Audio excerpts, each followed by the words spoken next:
اعوذ باللہ من الشیطان الرجیم بسم اللہ الرحمن الرحیم۔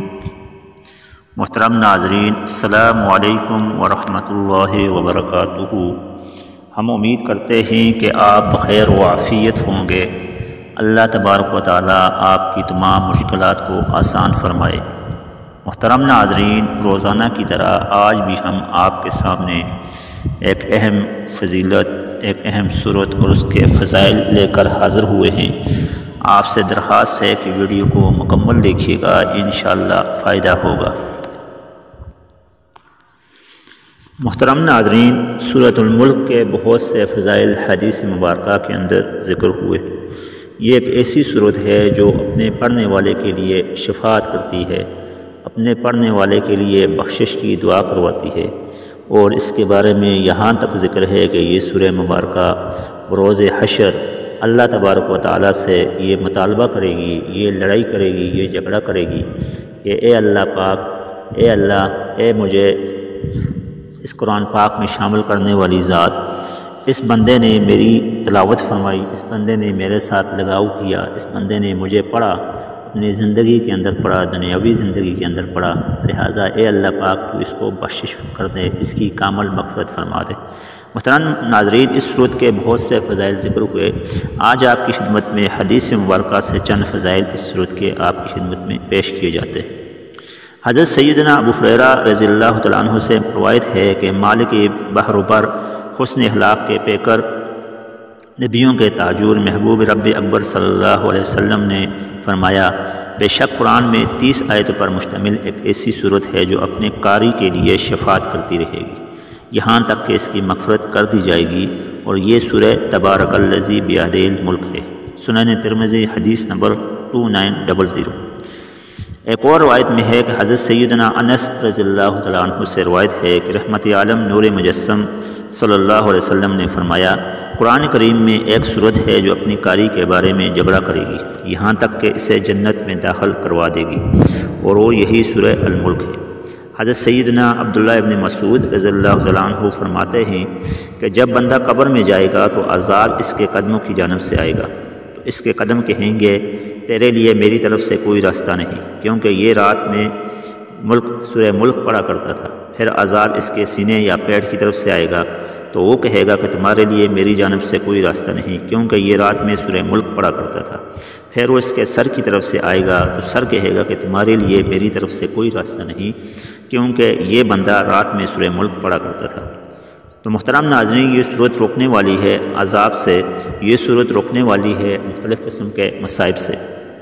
حضرت سیدنا ابن عباس سے منقول ہے کہ ایک صحابی نے ایک قبر پر اپنا خیمہ لگایا، مگر انہیں علم نہ تھا کہ یہاں قبر ہے۔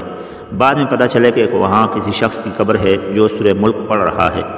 اس نے پوری صورت ختم کی تو صحابی رضی اللہ تعالیٰ عنہ رحمت عالم صلی اللہ علیہ وسلم کی بارگاہ میں حاضر ہوئے اور عرض کیا، یا رسول اللہ عز و جل، میں نے ایک قبر پر خیمہ تان لیا، مگر مجھے معلوم نہ تھا کہ وہاں قبر ہے، جبکہ وہاں ایک ایسے شخص کی قبر ہے جو روزانہ پوری سورہ ملک پڑھتا ہے۔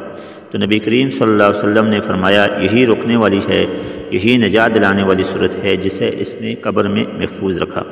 نبی کریم صلی اللہ علیہ وسلم کا ایک فرمان علی شان یہ بھی ہے کہ میری خواہش ہے کہ تبارک الذی بیدہ الملک ہر مومن کے دل میں ہو۔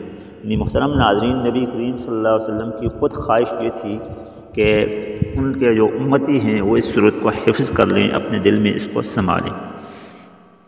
چاند دیکھ کر اس کو پڑھا جائے تو مہینے کے 30 دنوں تک وہ سختیوں سے انشاءاللہ محفوظ رہے گا، اس لیے یہ 30 آیتیں ہیں اور 30 دن کے لیے کافی ہیں۔ تفسیر روح المانی میں یہ روایت ذکر ہوئی۔ حضرت سیدنا ابن عباس فرماتے ہیں کہ نبی کریم صلی اللہ علیہ وسلم نے ارشاد فرمایا، بے شک میں قرآن میں 30 آیاتوں کی ایک صورت پاتا ہوں، جو شخص سوتے وقت اس کی تلاوت کرے اس کے لیے 30 نیکیاں لکھی جائیں گی، اس کے 30 گناہ مٹا دیے جائیں گے، اس کے 30 درجات بلند کیے جائیں گے۔ اللہ رب العزت اپنے فرشتوں میں سے ایک فرشتہ اس کی طرف بھیجے گا تاکہ وہ اس پر اپنے پر بچھا دے اور اس کی ہر چیز سے جاگنے سے تک حفاظت فرمائے۔ اور یہ سورہ مجادلہ یعنی جھگڑے کرنے والی صورت ہے۔ اپنے پڑھنے والے کے لیے مغفرت قبر میں یہ کرے گی یہاں تک کہ وہ پڑھنے والے کی بخشش اور شفاعت ہو جائے گی۔ در منصور میں اس روایت کو ذکر کیا۔ حضرت سیدنا ابن عباس نے ایک آدمی سے فرمایا، کیا میں تجھے ایک حدیث تحفے کے طور پر نہ دوں جس کے ساتھ تو خوش ہو جائے؟ اس نے عرض کیا بے شک۔ تو آپ رضی اللہ تعالیٰ عنہ نے فرمایا یہ سورہ پڑھو تبارک الذی بیدہ الملک، اور یہ سورت اپنے اہل و عیال، اپنے تمام بچوں اور اپنے گھر کے بچوں، اپنے پڑوسیوں کو سکھاؤ، یعنی ان کی تعلیم دو، کیونکہ یہ نجات دلانے والی ہے۔